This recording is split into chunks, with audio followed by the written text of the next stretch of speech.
What's up, YouTube? I wanted to talk about this movie, Soft and Quiet, because I frequent the horror subreddit, Dreadit, and they're always like spouting recommendations for movies. And one of the movies that they recommended recently was Soft and Quiet. And what grabbed my attention is how people were labeling it as like super, super disturbing.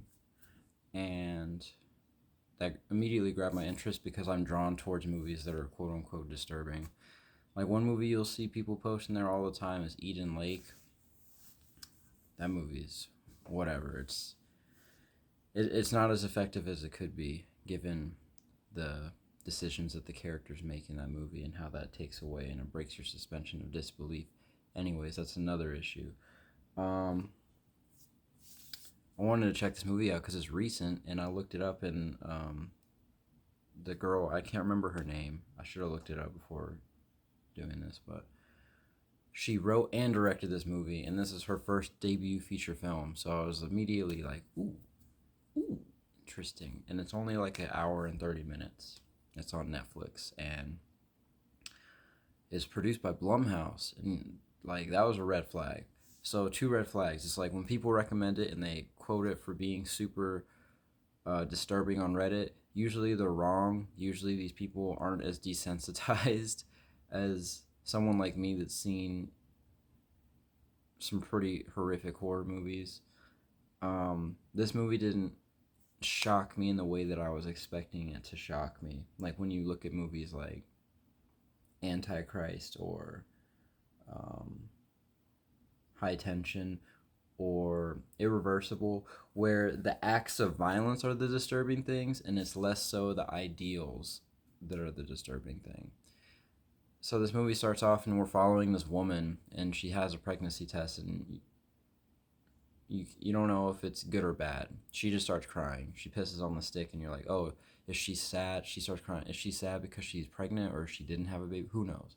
And then it just tracks her throughout the whole thing. And I'm like, wait, we're like following her throughout the school. I'm like, wait, this is all one take. There's not a cut yet. There's not what? And then it just kept going and going. And then when we finally got to the credits, I'm like, oh, is this whole movie just gonna be edited to be like one take? And those are the one of the things that I could commend this movie for is the technical aspect of it, the cinematography, the lens choices, the lighting, and yeah, the editing. Like from a technical standpoint, this movie is really cool to to just watch. Another thing I want to commend is the acting. You really believe these people are the way that they are. Um, it's super good, and I guess that's also accredited to. You could accredit that to the director too. The direction, really good direction. Um, and the third thing, the way, the perspective, and what it talks about. So there was just like these different like odd little interactions, like when this is obviously spoilers. Like when she's talking to the kid and then she's like, "Hey, you should go in there and tell her not to mop up after you because you'll slip and fall." And then the mother comes and then she's like, "Dude, like that interaction was really fucking odd." Me and my girlfriend were watching this and we're just like, "What? What?" And then she meets the girl in the woods and that was also a kind of another strange interaction. Like they literally just met each other and they're trying to like match make. It was really weird. And then we get to the church, and I'm like, oh, this is a pretty cool church. And then she reveals the pie, and then it's like a Nazi swastika, and I'm just like, what the fuck? Like, what? What are we doing here? I don't understand. And then she did like one little spiel about like how um she shouldn't feel ashamed to be proud about her culture, and I'm like, but she's white. And I'm like, oh my god, is she a neo-Nazi? And then it reveals the fucking the grand reveal. If the swastika in the cake wasn't a reveal enough, and then her dialogue after that wasn't a reveal enough, they finally boom, this is what it is. Like on the whiteboard, it's like something of an Aryan nation or something, and I was like, I immediately was super drawn in because I was like, wow, like we don't often get commentary on this kind of stuff, especially from a female perspective. So that was immediately kind of fucking like gripping, like psychologically.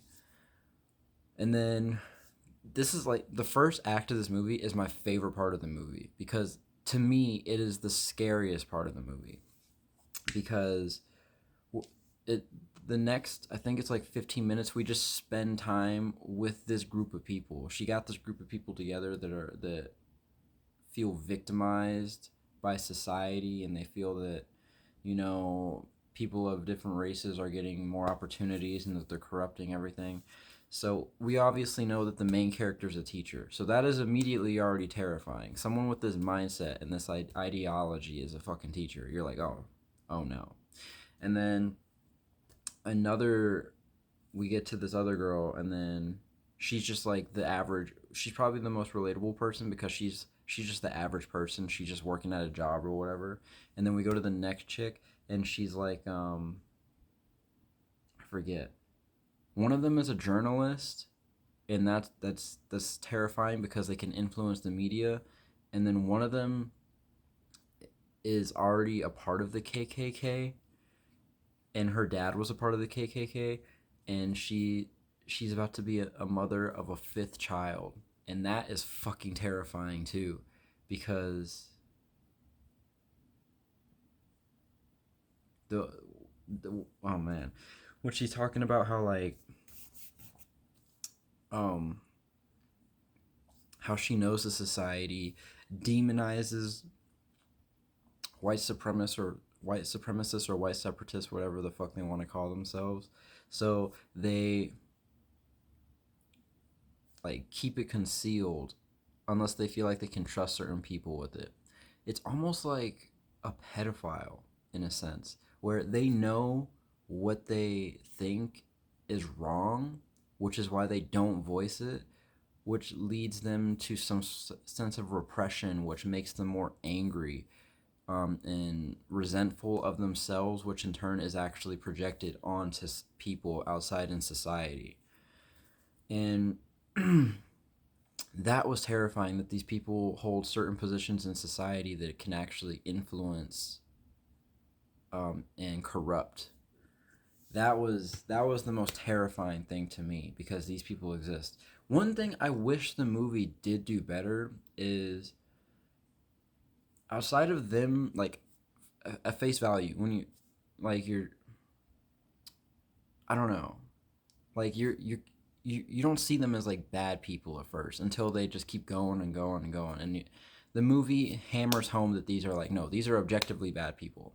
I wish it did a little bit more with giving them some traits that weren't bad, so it created more of a moral ambiguity, and um, instead of just like, oh yeah, fuck these people, especially after they do what they do, and you're like, fuck these people, I want them to get their comeuppance, I want to see them get killed, I want to see them go to prison. Instead of just like having that feeling after watching the movie, I would have liked to have some redeeming qualities, so it provided a discourse where instead of just like demonizing them and like sending them to the gallows, it it's like, oh, these are people, these aren't just pieces of shit.